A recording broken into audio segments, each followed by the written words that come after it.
At the outset, I am extremely delighted to be here, even though I am not a Muslim. In the Old Testament of the Bible, it is noted as that God created the day and night in the first day. After that, God created the sun and the moon.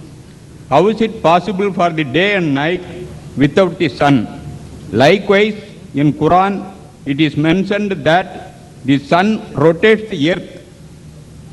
As per chapter 21, verse 22 of Quran, God controls the universe. My doubt is as to whether God had mistaken when He creates the universe. I think the contents in the Bible and the Quran are against the science. Please explain. Brother, can I have your name? And can you repeat what is about the Quran? I didn't hear correctly. Your name first. And what you mentioned about the Quran. Quran says that the sun rotates. Quran in Surah number 6, I think. Quran number 6, the sun rotates.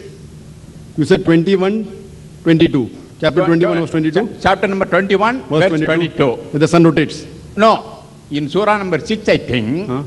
But in chapter 21, verse 22, God controls the universe. So that goes against science, according to you. Yes.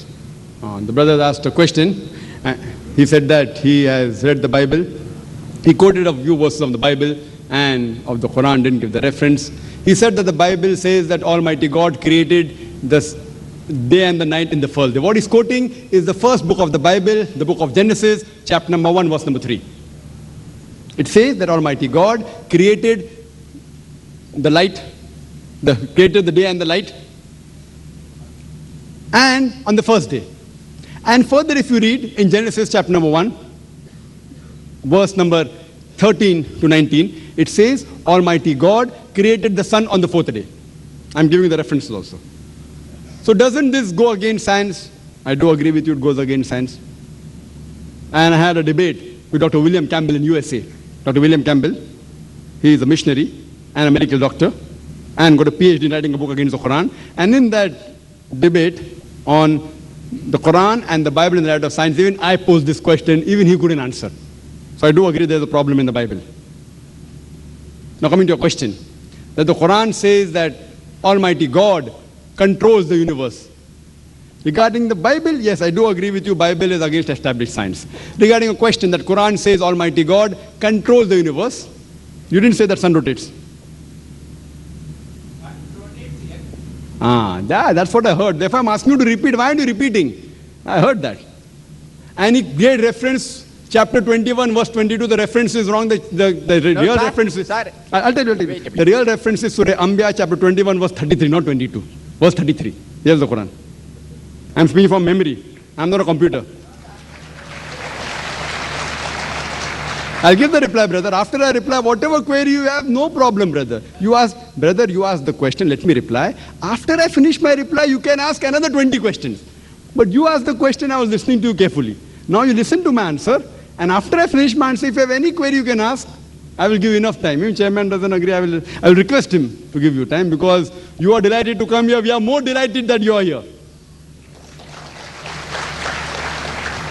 The brother said that the Quran says in Surah Anbiya chapter 21 verse 22, it's actually verse 33, that the sun rotates. What he's quoting is the verse of the Quran of Surah Anbiya chapter 21 verse 33, which says, Huwa allazi khalaqal layla wan nahara. It is Allah who has created night and the day. Washamsa wal qamar, sun and the moon. Kullun fi falaki yasbahun, each one traveling in orbit with its own motion. And this mistake was even taken out by Taslima Nasreen. You know Taslima Nasreen? Heard of her? From Bangladesh. She said that if a book believe that the sun rotates around the earth, then how can we advance? So the Quran has to be changed. Nauz billah. The problem is that a view should be changed and she should read the Quran correctly. The Quran says, Huwa allazi khalaqal layla wan nahara. It is Allah who has created the night and the day. Washamsa wal qamar, the sun and the moon. Kullun fi falaki yasbahun, each one traveling in orbit with its own motion. Nowhere does the Quran say that the sun rotates or revolves around the earth. Nowhere. What does the Quran say? The sun and the moon rotate and revolve. Not around the sun. I mean, nowhere does it say around the earth. The word earth is not there in this verse. It says, Huwa allazi khalaqal layla wan nahara. It is Allah who has created night and day. Washamsa wal qamar, the sun and the moon. kullun fi falaki yasbahun, each one traveling in orbit with its own motion. When I was in school, I had learned that the sun was stationary.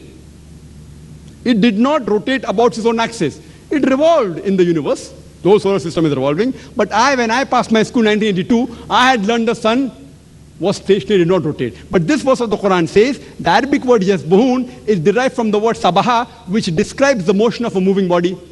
If I use this Arabic word sabaha for a person on the floor, it will not mean he's rolling, it will mean he's walking or running. If I use this Arabic word for a person in the water, it will not mean he's floating, it will mean he's swimming. When Allah uses this word for a celestial body, it doesn't mean it is flying, it means it is rotating about its own axis. So Quran says the sun and the moon, besides revolving, they are also rotating about their own axis. When I read the verse of the Quran, I said, but I read in my school book, the sun does not rotate.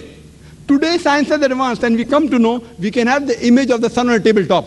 And we see that the sun has got black spots. And these black spots take about 25 days to complete one rotation, indicating the sun takes approximately 25 days to complete one rotation.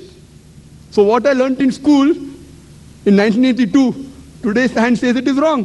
Quran has mentioned this not 20 years back, 1400 years back. What I learned in school 20 years back. The Quran says what I learned is wrong. First I got a shock. But then when I did more research, I realized that the Quran is right. Quran is not wrong. My science book was wrong. And so, Taslima Nasreen, where did she put the word earth inside? I don't know. Does she know Arabic? Can she read English? English translation doesn't say that. She assumed that when the Quran says the sun revolves, it revolves around the earth. That's assumption. So her assumption is wrong. Alhamdulillah, Quran is not wrong. And I do agree with you that Allah subhanahu wa ta'ala, He controls this universe. That's the reason, according to Francis Bacon, the great philosopher, he said, little knowledge of science makes you an atheist, but in-depth knowledge of science makes you a believer in one God. Hope that answers the question.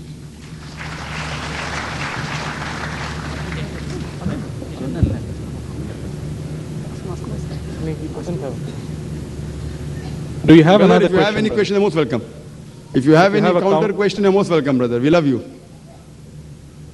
You're most welcome. Sir, I am not sure the chapter number. No problem. I never criticized you. I just but corrected you. but I have to just tell the right thing. If you have given something wrong reference, if someone opened, I corrected you. I didn't say that you have to know by heart. Neither are you a computer, neither am I a computer. But I think it is in the surah numbers 8, I think the sun is rotating earth. It's nowhere in the Quran. I'm telling you, the verse you're quoting is Surah Anbiya, chapter 21, verse 33, even quoted by Taslima Nasreen and hundreds of critics of Islam. Nowhere in Surah Anfal, chapter 8, does it say that the sun, nowhere in the Quran it says the sun rotates. The closest misunderstanding you can have, if you don't know Arabic or don't read the translation correctly, is Surah Anbiya. So your first reference was very close. Only 11 verses difference. So your reference was right, chapter number was right, 21. But the verse was not 22, it was verse 33. Yes, the Quran. No. Chapter number 21, verse 22. The God controls the universe. Acha, now one more. The God controls the universe. That's what I'm telling you. Science hasn't advanced so far to come to know about the reality of Allah subhanahu wa ta'ala. I've given the talk, is the Quran God's word? And I've proved scientifically the existence of Allah subhanahu wa ta'ala. I would request one of the volunteers to present my video cassette to him. I would request Brother Ashraf that you can ask one of the volunteers. I'll give you a gift, a video cassette. Is the Quran God's word? Which has mentioned several scientific facts and has even proved scientifically the existence of Allah subhanahu wa ta'ala. Therefore, today scientists, top scientists are not eliminating God. They are not. They're eliminating models of God. La ilaha. They're not eliminating God. But God, eliminating models of God. La ilaha illallah. You understand? So today scientists, top scientists in the world, they all believe in God. Most, some may have deviated, but most of them agree there has to be a creator. About the creation of the universe. Today science tells us, how did the universe come into creation? How? By the Big Bang, correct? Yes, very good. Big Bang. That today scientists they tell us that first there was a primary nebula, the whole universe, then there was a secondary separation, a Big Bang, which gave rise to galaxies, which gave rise to stars, the planets, the sun, the moon, and the earth we live in. This is called the Big Bang. When did you come to know about this Big Bang? 20 years back, 30 years back, 40 years back, correct? Allah says in the Quran in Surah Anbiya, chapter number 21, verse number 30, Allah says 1400 years ago, Allah says that do not the unbelievers see that the heavens and the earth were joined together. Do not the unbelievers see anna samawati wal arda, that the heavens and the earth were joined together and we clove them asunder. So Allah says that the heavens and the earth were joined together and we clove them asunder. This Big Bang, what today the scientists talk about, is mentioned in the Quran 1400 years back in a nutshell. Who could have mentioned this? That time science wasn't advanced. Who? The Creator. So like that I've given the full talk. You can refer to my video cassette of Quran Modern Science, and is the Quran God's Word. Inshallah, if you watch it with an open mind, you have to be convinced that there's one God and He is the Creator of the universe. Thank you.